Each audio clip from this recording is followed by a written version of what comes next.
Bienvenue dans cette nouvelle vidéo de Lexical Info. Opposition ivoirienne, la gauche, c'est lui.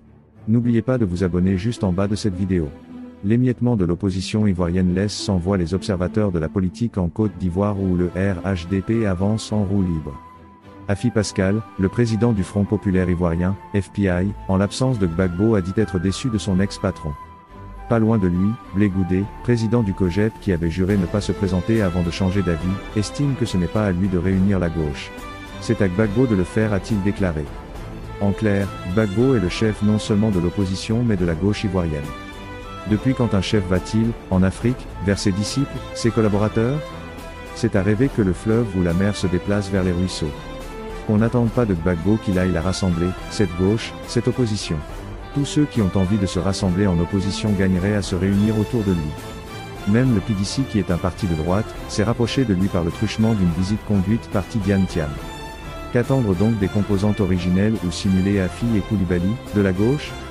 Il faut pour voir les choses clairement, vérifier que ces hommes ne sont manipulés.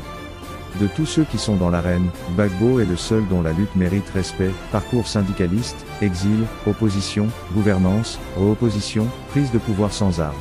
Il serait revenu s'asseoir tranquillement à Mama, nombreux l'ont trouvé lâche ou falsificateur de lutte. Le meilleur, à moins d'être de mauvaise foi, il faut lui reconnaître ce CV étoffé. Car c'est lui qui, bien que vacillant, bien qu'amoureux d'une jeune fille, femme en réalité, bien que vieux, c'est lui que Ouattara considère comme rival de taille. C'est avec lui que Ouattara discute de dossiers sérieux à traiter. Avec celui qui de retour de prison n'avait aucun appareil pour le soutenir. Le cas Blé Goudé indispose qui se croit jeune à 52 ans. Et qui veut affronter son père, se lancer dans un parricide après s'en être montré incapable. Pire, il n'est pas éligible. Si tant est qu'il respecte les lois de son pays, à quoi sert toute cette agitation? L'homme est soit dans un rôle, soit dans le dilatoire. Ou encore dans la médisance. Car c'est bien l'adversaire et le RHDP en a des faucons, Cissé Bakongo, Touré Mamadou, Kandia Camara récemment moins virulente, qui doit communiquer sur l'âge de Gbagbo Laurent. Mais pas la gauche. Surtout que Gbagbo n'est pas le seul vieux. Ouattara est vieux, Thiam a 62 ans et c'est difficile d'être jeune à cet âge. Simone Gbagbo se rapproche à grands pas des 80 ans. Elle en a 75. Afi 70.